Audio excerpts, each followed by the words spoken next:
Hey, happy day. Sharon Horne-Ellstrom here, also known as Pajama Grandma, sipping a little cup of happy because every day, especially on Mondays, we want to be happy. We want to start our week with energy and excitement and happiness. So let's talk about the expression once in a blue moon. What does that mean, and what does it have to do with growing and building and supersizing your business? You know, we each are growing our business. We're each from different industries, creating what it is that we want, the impact that we want to have in the world. And sometimes it feels like a struggle and an uphill battle, and it's, a matter of luck and as rare as a blue moon that we can make those things happen. But the truth is, it's all dependent on us. What we create in the world, what we create in our businesses, what we create in our lives is totally up to us. So once in a blue moon, of course, means very rare, very rarely, something that we don't see very often, something unique and special, kind of like the whole blue ocean. I don't know if you've read the story, or not the story, the book, Red Ocean, Blue Ocean, or Blue Ocean, or I can't remember the title of it actually right now, but it talks about competition and business, and that a lot of the markets that we're in are totally red oceans, and it's really hard to compete in those oceans because there is so much competition. There's so many people involved in that particular market, and we need to carve out our own little blue ocean or piece of that. And that's why we talk about niching down or specializing in whatever business it is that you are pursuing.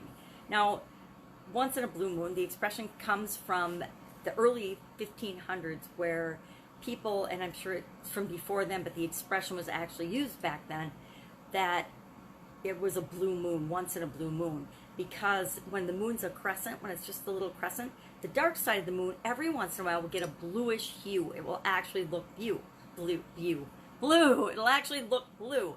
And when it looks blue, people would say, oh, that's a blue moon, and they would call it a blue moon, and they'd be all surprised and delighted because it happens so rarely.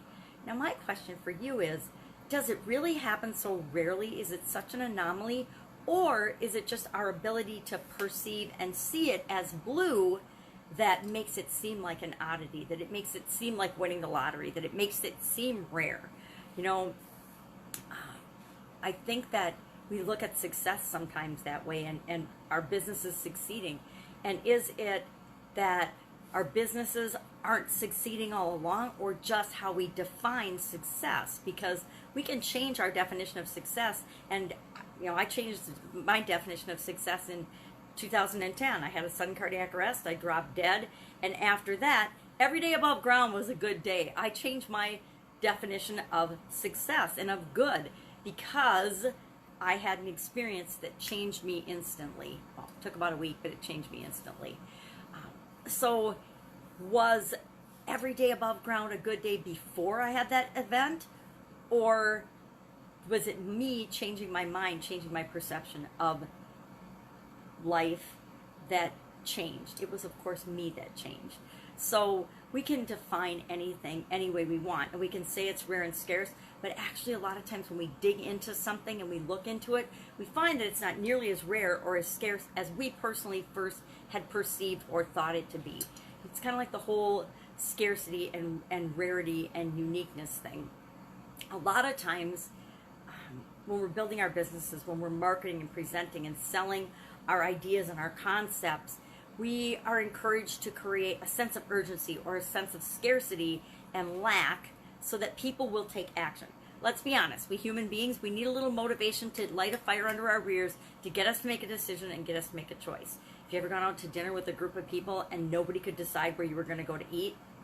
Been there, done that. Not exactly fun, but we always end up finding a place, we always end up eating. Sometimes it's just stressful and frustrating, the process of coming to that decision. Now, is it because there's not enough places to choose from to eat? No, it's actually the opposite. It's because there's too many choices and too many things to choose from. And that's when we get into the whole red ocean, blue ocean philosophy, where when you have too many choices, you have to give people a reason to buy now, a reason to act now, a reason to solve a problem that they're having now. If they don't have a super high pain point, then they're not going to make a choice. They're not going to make a decision. So that's why we serve people and we solve problems for them, because people take action on things that give them pain. People take action more quickly on things that are a problem for them that they want solved. We don't like to have, as human beings, open loops or things unsolved or unsettled in our lives. So if you provide a solution to something, and a lot of times you don't need to create a whole lot of lack and scarcity. But our society, as we've gone from an agricultural society to an industrial society to an information society to an attention-based culture and society and world, those changes have impacted our availability of information, and more often than not we're in like massive information overload, so our brains are sifting out and filtering out the things that we don't need, and as such, in order to control people and get their attention, more and more scarcity and lack and urgency has been artificially, I'm going to say and admit, as a marketer, we artificially add scarcity and lack and urgency to help people make decisions. Is that right or wrong? I don't know. If the solution is right for them, I think it's absolutely right. If the solution is wrong for them, I think it's absolutely unethical, immoral, and wrong. But that's, again, just my opinion, and we all get to have our own opinion. We all get to have our own way of looking at the world and perceiving it. But if we look at the things that are focused on and the things that are made important in the world, sometimes you got to ask yourself, is this really what I want to be doing? Is this really the impact I want to have in the world? And sometimes I shake my head and I say, nope, I'm going a different direction. And that's, again, up to each one and every one of us to decide with the directions of our business and the footprint we want to make, what we want to create in the world. So scarcity, is that kind of like once in a blue moon? Is lack and scarcity reality, or is the moon blue because of who's looking at it? You know, is something beautiful because we're looking at it and we're deciding it's beautiful, or is it beautiful anyway? You know, you can get into these deep philosophical questions, which, let's be honest, I'm not a deep philosophical person. I'm a nerdy engineer, and so I tend to look at things more scientifically, more black and white, and I'm learning as I get older that life isn't all black and white. It isn't all science. It is a culmination of all the experiences that we've had. So, blue moon, what seems rare to you? Look around in your life and in your business, and when you're thinking something is really rare, if you think that the possibility of success in a business or an industry is unique and rare, when you look at the people that seem to come out of nowhere and appear to be overnight successes, dig into that and really find out, are they an overnight success?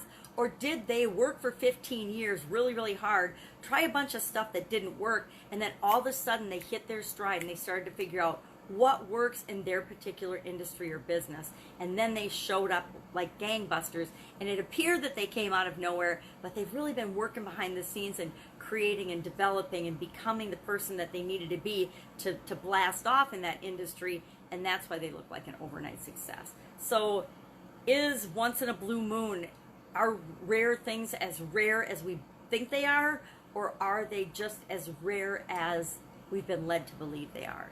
You know, think diamonds, think any kind of thing that has a high price tag on it and a high perceived value. Is it really any more valuable? Is it any more rare or scarce? And you know, we control supply and demand, so you can say, yep, there isn't a supply of this, but is it really that there isn't a supply of it, or that the supply is somehow being limited in order to increase the value, increase the scarcity, increase the lack, so that it has a higher perceived value? That's it. Go out and make it an amazing day. Look for some rare things in your life. Share in the comments below what you find and what you think is really rare, and let's have a discussion about it. Take care. Have an amazing day. I'll, of course, see you tomorrow. Bye. Oops, kicked my phone.